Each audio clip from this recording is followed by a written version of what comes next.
Assalamualaikum Bu. Waalaikumsalam warahmatullahi wabarakatuh. Bu, maaf nih mau mengganggu waktu Ibu. Saya kan ada tugas terkait program guru penggerak yang sedang saya jalani, yaitu tugasnya di mana saya harus mewawancara kepala sekolah saya sendiri.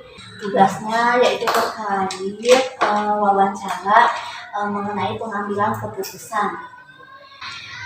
Bagaimana Ibu sebagai pimpinan, Ibu mengidentifikasi kasus-kasus yang merupakan dilema etika atau rujukan moral. Ya. Sekarang kan mungkin Ibu sebagai pimpinan akan dihadapkan pada persoalan-persoalan yang berkaitannya menimbulkan dilema, baik itu dilema etika maupun ataupun rujukan moral. Bu Nur, kalau misalnya kita sebagai pimpinan untuk mengambil keputusan itu memang tidak mudah ya. Iya. Tapi kita betul-betul harus diteliti dulu Iya. sampai sejauh mana tentang dilema tersebut yang berkaitan dengan moral dan etika gitu ya. Mungkin ini menyangkut kepada seseorang ataupun kepada orang banyak ya. Kalau misalnya selama ini di dalam pembelajaran terutama dalam menghadapi peserta didik, kalau misalnya dia memiliki attitude ataupun memiliki etika, moral yang wajar, yang masih normal, dikatakan seperti itu ya.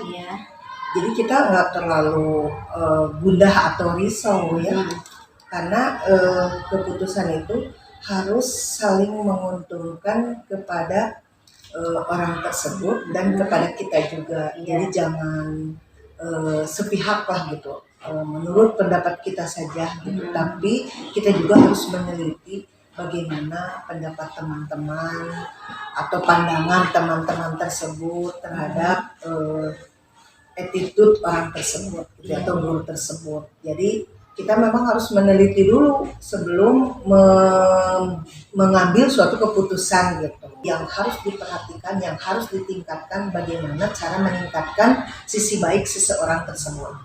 Menurut Abi seperti itu. Lalu yang keduanya, nah selama Ibu sebagai pemimpin, bagaimana Ibu menjalankan pengambilan keputusan di sekolah, di FTC Suda ini khususnya, terutama untuk kasus-kasus di mana ada dua kepentingan yang sama benar, misalnya atau sama-sama mengandung nilai kebajikan. Misalnya Ibu dihadapkan pada ini benar si A itu melakukan seperti itu, tapi benar juga Ibu membuat keputusan seperti itu. Nah, bagaimana Ibu menjalankan dalam pengambilan keputusannya?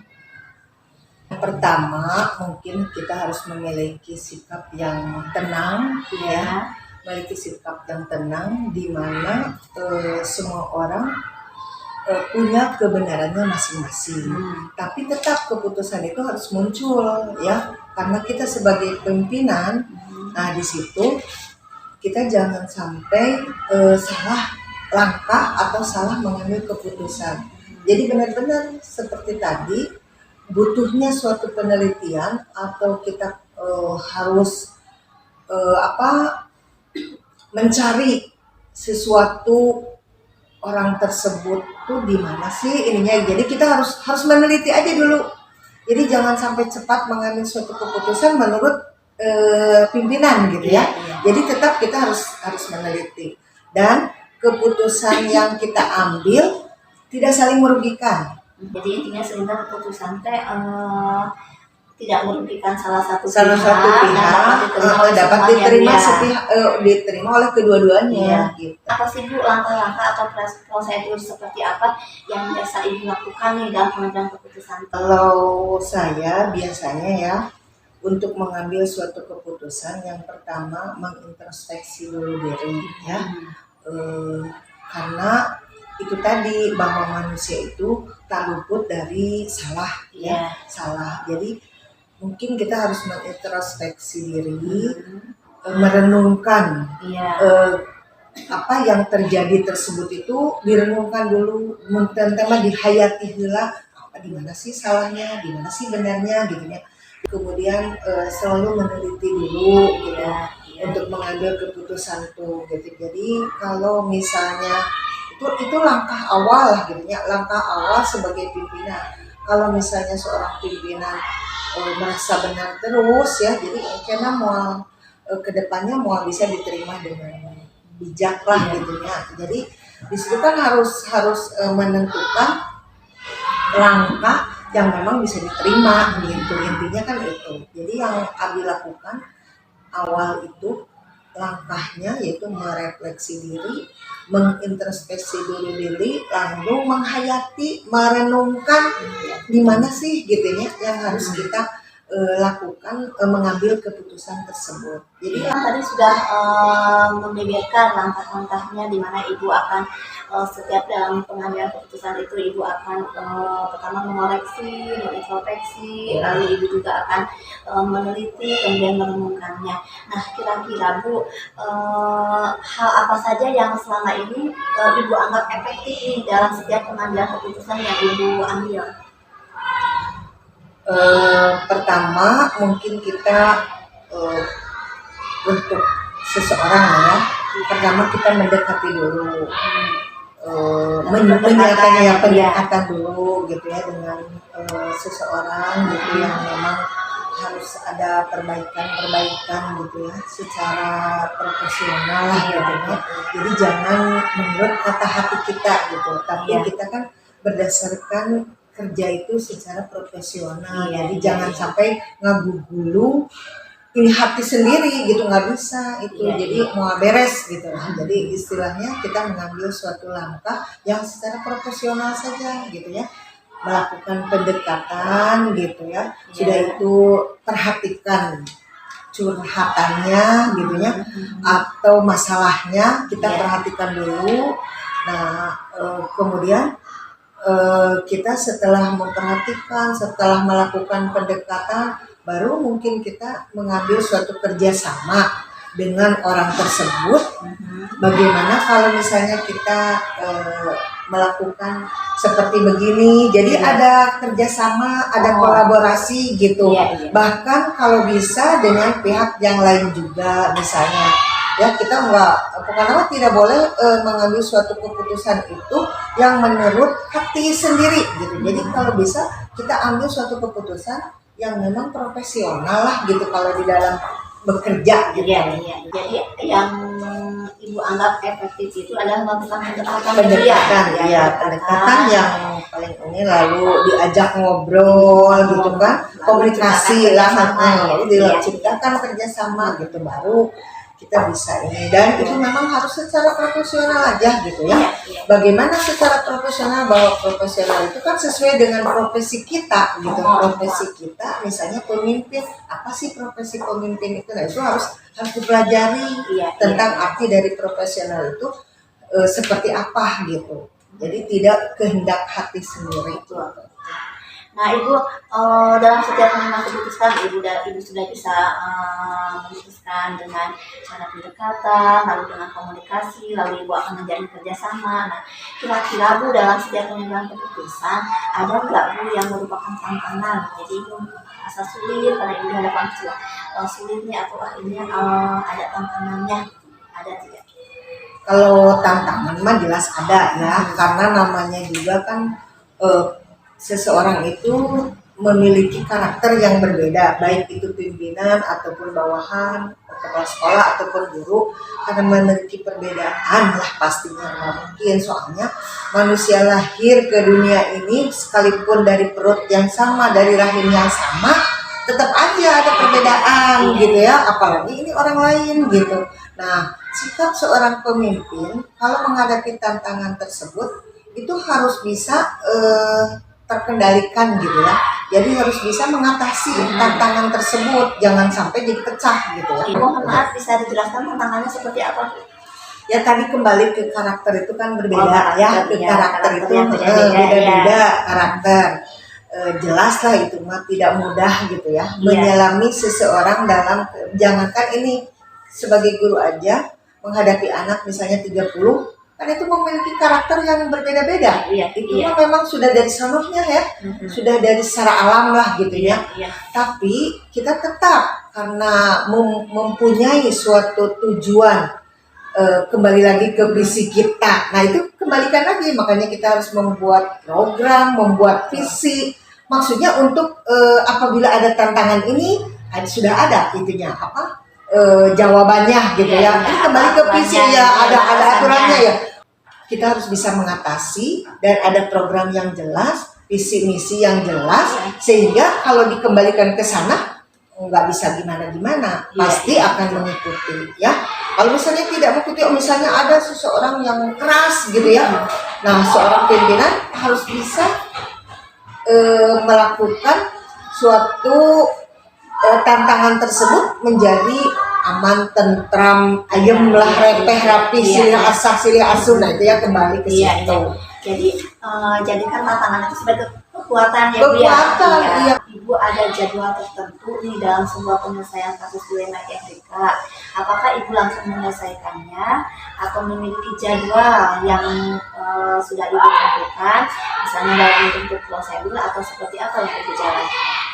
Jadi apakah Ibu dalam setiap pengambilan keputusan itu, setelah Ibu kan misalnya dihadapkan nih pada penyelesaian kasus dilema etika nih, apakah Ibu akan langsung menyelesaikannya atau Ibu memiliki jadwal untuk penyelesaiannya? Kalau di sekolah itu ya, seorang pimpinan tuh harus bisa mengambil suatu keputusan secara cepat, tepat, efektif, efisien ya. Jadi kalau misalnya ada sesuatu permasalahan atau tantangan, itu jangan ditunda-tunda lama ya, karena nantinya kadang lupa, kadang ya maksudnya lupa pada kesalahan, jadi lebih baik tidak terlalu mengambil jadwal yang kita jadwalkan. Kan itu mah kadang-kadang bisa secara spontan, bisa secara tidak spontan gitu ya. Jadi itu mah fleksibel dalam mengambil keputusannya. Jadi kalau misalnya bisa cepat diambil suatu keputusan, cepat aja gitu. Jangan ditunda-tunda permasalahan atau berlarut-larut. Jadi yang bagus itu apabila ada permasalahan, cepatlah ambil keputusan yang bagus gitu, sehingga tidak berlarut-larut. Jadi tidak perlu ada jadwal. Tidak perlu menurut Abdullah tidak. Ada permasalahan misalnya selama itu permasalahannya dapat langsung diselesaikan. Ibu dalam setiap pengambilan keputusan nih, ada tidak Bu faktor-faktor yang selama ini mempermudah Ibu? Jadi jadi faktor yang mempermudahnya itu dari siapa Bu? Apa dari dalam Ibu diri sendiri atau misalnya dari orang lain? Faktor apa yang membuat Ibu mempermudah dalam pengambilan keputusan? Ya. Kalau di SDC sudah ini yang dirasakan, sekalipun Ibu belum begitu lama di sini, tapi semua juga sudah bisa dipahami ya, dan kita bisa saling memahami, saling mengerti gitu ya, satu sama yang lain. Ternyata tidak merasa kesulitan. Jadi mudah-mudah saja dengan kita misalnya melakukan pendekatan, ngobrol misalnya itu bisa selesai gitu. Dan mungkin karena kita ya intinya tidak suka mempersulit orang lain, sehingga terjadilah kemudahan di dalam diri sendiri. Nah itu ya secara alami saja gitu ya, bahwa kemudahan itu kalau misalnya bisa cepat selesaikan, dan itu kembali kepada mungkin faktor alam juga ya. Iya, berarti faktor internal gitu prinsip mempermudah orang lain maka akan dimudahkan oleh Allah gitu. Karena di sekolah itu pasti tantangan, begitu ada orang datang yang baru pasti tantangannya banyak, tapi alhamdulillah bisa diselesaikan dengan baik. Mungkin karena guru di sini sudah profesional sehingga pada mengerti gitu ya tujuannya dan maksudnya, jadi saling mudah aja gitu. Begitu ini ada permasalahan selesai, ada permasalahan selesai. Jadi faktor yang selama ini mempermudah Ibu dalam pengambilan keputusan, Ibu lebih memilih dari faktor internal gitu. Jadi faktor sikap diri yang pengembangan diri Ibu atau pengelolaan diri Ibu yang terbuka mungkin ya Bu ya, yang Ibu punya prinsip di mana kita harus memudahkan urusan orang lain maka akan memudahkan itu akhir Bu. Nah, jadi dari semua yang sudah disampaikan, kira-kira apa nih yang bisa Ibu petik atau ambil pelajaran dari obrolan kita ini terkait pengambilan keputusan dilema etika? Jadi Ibu kesimpulannya dari obrolan kita terkait pengambilan keputusan yang berkaitan dengan dilema etika, menurut Ibu bahwa setiap keputusan itu bagaimana? Bagaimana? Kalau setiap keputusan pokoknya jangan seenaknya mengambil keputusan, intinya mah ya. Jadi harus ini dulu diteliti dulu apa dilemanya gitu ya. Kemudian harus melakukan tadi pendekatan ya, obrolan yang secara bersama-sama gitu ya.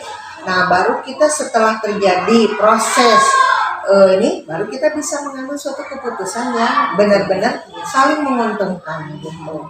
Jadi tidak ada masalah gitu, selesailah masalah tersebut gitu ya.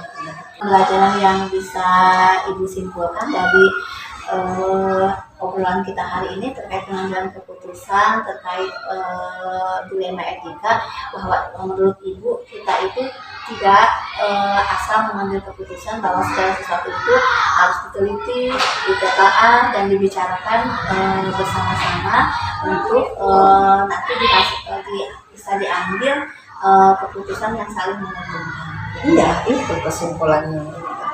Baik Ibu, terima kasih atas waktunya. Mohon maaf bila saya sedang mengganggu waktu Ibu.